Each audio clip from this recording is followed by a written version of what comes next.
आपकी बिटिया बीजेपी की कद्दावर नेत्री हैं, तो बिटिया बीजेपी में, आप बीजेपी को छोड़ रहे हैं, कहीं कोई धर्म संकट आड़े आया इस फैसले में? देखिए, अर्जुन को चिड़िया की आंख दिखाई पड़ रही थी, उसी प्रकार से इस समय मैं केवल योगी सरकार का सफाया देख रहा हूं, इसके सिवाय कुछ नहीं। खदेड़ा भी होगा, खेला भी होगा, और जिस तरीके से ये बारी बारी से राजस्थान, मध्य प्रदेश, छत्तीसगढ़, पश्चिम बंगाल में इनकी लुटिया डूबी है, खटिया खड़ी बिस्तरा गोल हुआ, सत्ता से बाहर गए, उसी प्रकार से अब बारी है उत्तर प्रदेश के सत्ता से बाहर जाने का। जिस तरीके से मेरे इस्तीफे के बाद बैकफुट पे आई है, अब लाख कोशिश भारतीय जनता पार्टी का राष्ट्रीय नेतृत्व कर ले या प्रदेश का नेतृत्व कर ले, अब इनको उत्तर प्रदेश के सत्ता से बाहर जाना ही जाना है। कोई भी ताकत भारतीय जनता पार्टी की सत्ता में अब नहीं ला सकती है। मनाने की कोशिश हुई थी। देखिए, इस्तीफा देने के बाद बातचीत करने और मान मरोड़ करने का कोई जगह ही नहीं रह जाता है। इस्तीफा के बाद तो मैंने किसी का टेलीफोन भी नहीं अटेंड किया। सही मायने में मैंने मुजफ्फरनगर और शामली का दौर भी देखा है। दंगा तो आरएसएस और भाजपा के लोग कराते हैं, और जब से सत्ता में आए दंगा नहीं हो रहा है, इसलिए सारे दंगा की सत्ता में जब आ गए तो दंगा अपने आप बंद हो गया।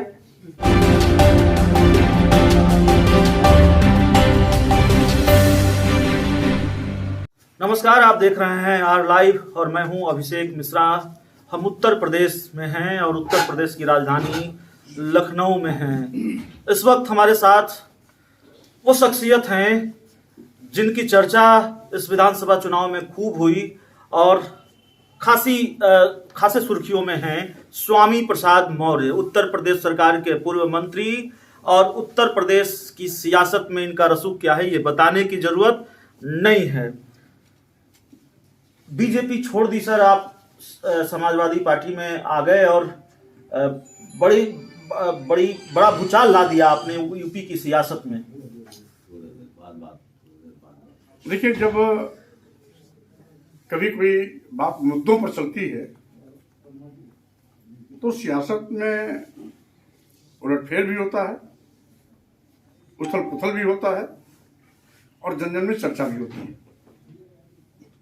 तो भारतीय जनता पार्टी ने नारा दिया था, सबका साथ सबका विकास। काम करना ठीक उल्टा किया, सबका साथ नारा देकर के सबका विनाश करना शुरू कर दिया। जैसे कि अभी अभी हाल में 69,000 शिक्षकों की भर्ती हुई थी, जिसमें 19,000 आरक्षित पदों पर सामान्य वर्ग के लोगों को नियुक्ति पत्र दे दिया। हो हल्ला हुआ। पिछड़ा वर्ग आयोग, भारत सरकार, जिसको माननीय प्रधानमंत्री जी ने संवैधानिक दर्जा दिया, उसने भी पूरे मामला का परीक्षण करा करके वहां से मुख्यमंत्री को पत्र लिखा और कहा कि आरक्षित पदों पर सामान्य वर्ग के लोगों की तैनाती करना भारतीय संविधान की मंशा के विपरीत है। परीक्षणोपरांत पता लगा है कि 19,000 आरक्षित पदों पर आपने सामान्य वर्ग के लोगों की भर्ती कर दी है, जो सीधे सीधे आरक्षण व्यवस्था का उल्लंघन है। अतः अनुरोध है कि पुनरीक्षण करके आरक्षित पदों के सापेक्ष आरक्षित वर्ग के लोगों की तैनाती सुनिश्चित करें। लेकिन मुख्यमंत्री स्वीकार करने के बावजूद भी अपनी गलती में सुधार नहीं किए और आरक्षित पदों के सापेक्ष आरक्षित वर्ग के लोगों की भर्ती नहीं की। आपके नहीं होने से, बीजेपी गठबंधन में नहीं होने से कितना खेल बिगड़ेगा, या इसको दूसरे तरीके से पूछें तो किस तरह से खेल बदल गया है यूपी की सियासत का इस विधानसभा चुनाव में? देखिए, खेल तो पूरी तरह की बीजेपी का बिगड़ गया। अभी तो एक मुद्दा हमने बताया, उत्तर प्रदेश के सभी चिकित्सा विश्वविद्यालयों, मेडिकल कॉलेजों में भी इन्होंने यही पाप किया। एक लाइन का प्रस्ताव ला करके, चूंकि अनुसूचित जात, जनजात, पिछड़े वर्ग के अभ्यर्थी उपलब्ध नहीं है, अतः इनके पदों पर सामान्य वर्ग के लोगों की भर्ती कर दिया जाए, बिना विज्ञापन निकाले, बिना आवेदन पत्र मांगे। मनगढ़ंत तरीके से मान लिया कि इस शेड्यूल कास्ट और बैकवर्ड क्लास में कोई पढ़ा लिखा है नहीं, कोई अक्षम है नहीं, इनकी जगह समान वर्ग से भर लिया जाए। और 8 महीने से सभी मेडिकल कॉलेजों में, सभी चिकित्सा संस्थानों में केवल समान वर्ग के लोगों की नियुक्ति कर रहे हैं। और इसी के साथ ही साथ पीजीआई जैसे उच्च चिकित्सा संस्थान में भी 54 पदों पर एक ही वर्ग के लोगों की तैनाती कर रहे हैं। और मुख्यमंत्री जी कहते हैं हम योगी हैं। सही मायने में जिस तरीके से जातपात का नंगा नाच हो रहा है, भर्तियों में भ्रष्टाचार और घोटाला हो रहा है, पूरे प्रदेश में कोई भी आज तक भर्ती की परीक्षा साफ सुथरी हो ही नहीं पाई है, सभी भर्तियां लटकी हुई है। ये है योगी जी। अखिलेश यादव जी से कोई नाराजगी नहीं है ना? अब आप देखिए, आज हम अभी समाजवादी पार्टी में आए। अखिलेश यादव जी युवा हैं, अच्छी पढ़ाई लिखाई है,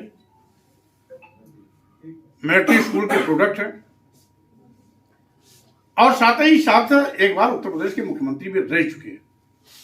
मुख्यमंत्री रह करके जिस तरीके से उत्तर प्रदेश की उन्होंने तस्वीर बदली है, विकास योजनाओं से, कल्याणकारी योजनाओं से युवाओं को सम्मान स्वाभिमान के साथ खड़ा किया, बड़े पैमाने पर उनको रोजगार दिया, बड़े पैमाने पर नौकरियां दी गई।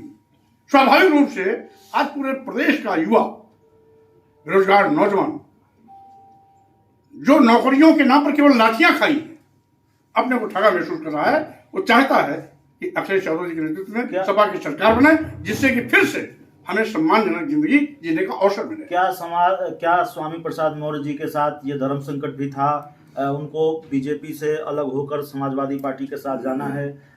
मुझे यूपी की सियासत की उतनी बेहतर समझ नहीं है, कहीं गलती हो तो करेक्ट कीजिएगा। आपकी बिटिया बीजेपी की कद्दावर नेत्री हैं, तो बिटिया बीजेपी में, आप बीजेपी को छोड़ रहे हैं, कहीं कोई धर्म संकट आड़े आया इस फैसले में? देखिए, उत्तर प्रदेश की राजनीति में पिछले 42 सालों से, यानी इलाहाबाद विश्वविद्यालय छोड़ने के बाद 1980 से लेकर अब तक मेरी राजनीति का आधार संघर्ष रहा। दलितों और पिछड़ों की प्राथमिकता को सूचित करते हुए जब भी उनके हितों पर किसी ने चोट किया, जब भी दलितों पिछड़ों पर कोई उत्पीड़न पर घटना हुई, जब तक उनके हक मारी की बात आई, तब तक मैं चट्टान की तरह खड़ा हुआ। और साथ ही साथ जब भी मैंने किसी भी नीतिगत मामले में या गुमराह करने वाली बात किसी सरकार ने की तो उसका मैंने करारा जवाब दिया। और इसके आज जो हालात हैं, भारतीय जनता पार्टी जिस तरीके से मेरे इस्तीफे के बाद बैकफुट पे आई है, अब लाख कोशिश भारतीय जनता पार्टी का राष्ट्रीय नेतृत्व कर ले या प्रदेश के नेतृत्व कर ले, अब इनको उत्तर प्रदेश के सत्ता से बाहर जाना ही जाना है। कोई भी ताकत भारतीय जनता पार्टी की सत्ता में अब नहीं ला सकती है, बल्कि 2017 के पहले 14 साल का वनवास इन लोगों ने झेला है और 10 मार्च के बाद फिर से भारतीय जनता पार्टी को एक लंबे वनवास के लिए जाना पड़ेगा। मनाने की कोशिश हुई थी? देखिए, इस्तीफा देने के बाद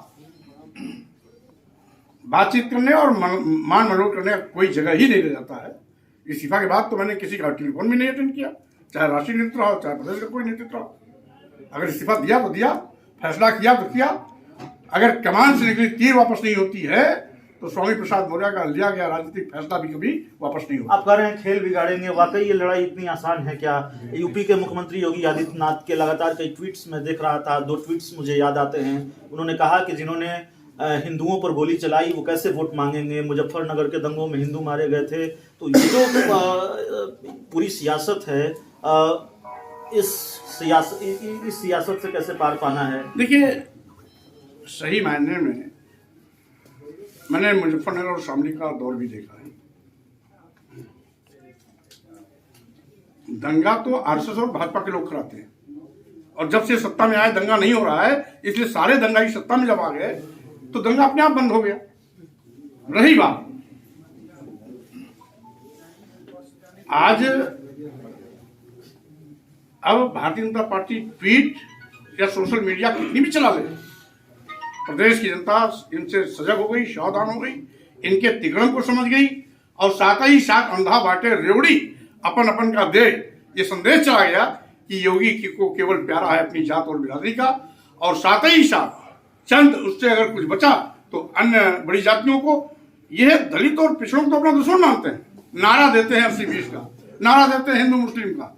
हम इनसे पूछना चाहते हैं आपके चैनल के माध्यम से, क्या 25% दलित और 54% पिछड़ा हिंदू नहीं है क्या? अगर आप हिंदू के इतने प्यारे हो तो इन 80% लोगों का हक आप अजगर की तरफ क्यों निकल गए? इनके संवैधानिक अधिकारों द्वारा प्रदत्त आरक्षण व्यवस्था को आप क्यों चट कर गए? दलितों और पिछड़ों की कुर्सी पर आप अपने चहेतों क्यों बैठा दिया? इसलिए ये न हिंदू के हैं न इस देश के हैं, नारा देते हैं राष्ट्रवाद का, काम करते हैं जातवाद का। 2 दिन पहले योगी ने एक ट्विटर किया, आप देखे होंगे, मैंने भी ट्विटर पर डाला। किसी पत्रकार ने उनसे पूछा कि आपको राजपूत और क्षत्रियों का पक्ष लेने का आरोप लगता है, तो कहते हैं मैं क्षत्रिय जात में पैदा हूं, इस बात का मुझे गर्व है। एक योगी बोल रहा है, गोरखपुर जैसे पीठ का पीठाधीश्वर बोल रहा है, जबकि योगी साधु संत की कोई जात नहीं होती, फिर भी अभी वो क्षत्रिय बनने का उनको अहम है, घमंड है। और साथ ही साथ आज जिस तरीके से मुख्यमंत्री ने जातीय दंभ का हवाला दिया है, इस जाति दंभ भी चकनाचूर होगा। और साथ ही साथ क्षत्रिय में पैदा होने का गर्व न कोई मुख्यमंत्री कह सकता है, न कोई योगी संत महात्मा कह सकता है।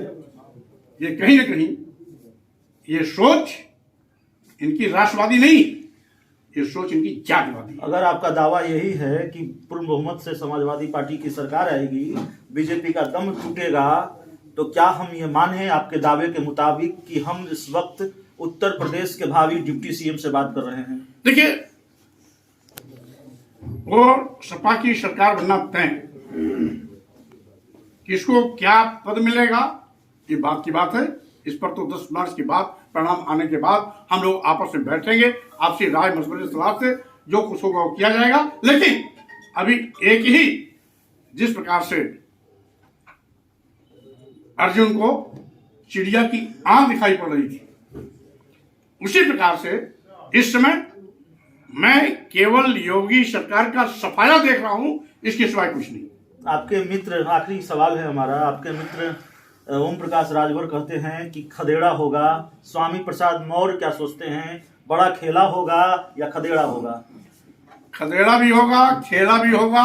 और जिस तरीके से ये बारी बारी से राजस्थान, मध्य प्रदेश, छत्तीसगढ़, पश्चिम बंगाल में इनकी लुटिया डूबी है, खटिया खड़ी बिस्तरा गोल हुआ, सत्ता से बाहर गए, उसी प्रकार से अब बारी है उत्तर प्रदेश के सत्ता से बाहर जाने का। तो चलिए, बीजेपी उत्तर प्रदेश की सत्ता से बाहर जा रही है, खेला भी होगा, खदेड़ा भी होगा। एक सवाल था जिसका बड़ा सदा हुआ जवाब कि क्या हम इस वक्त यूपी के भावी डिप्टी सीएम से बात कर रहे हैं। स्वामी प्रसाद मौर्य ने कहा यह बाद में देखा जाएगा, नतीजे आने का इंतजार कीजिए। तो जो शख्सियत काफी चर्चा में है, काफी सुर्खियों में है और बड़ा बावेला खड़ा किया यूपी की सियासत में इन्होंने, उनसे हम बातचीत कर रहे थे। उम्मीद है आपको ये इंटरव्यू पसंद आएगा। बहुत बहुत धन्यवाद।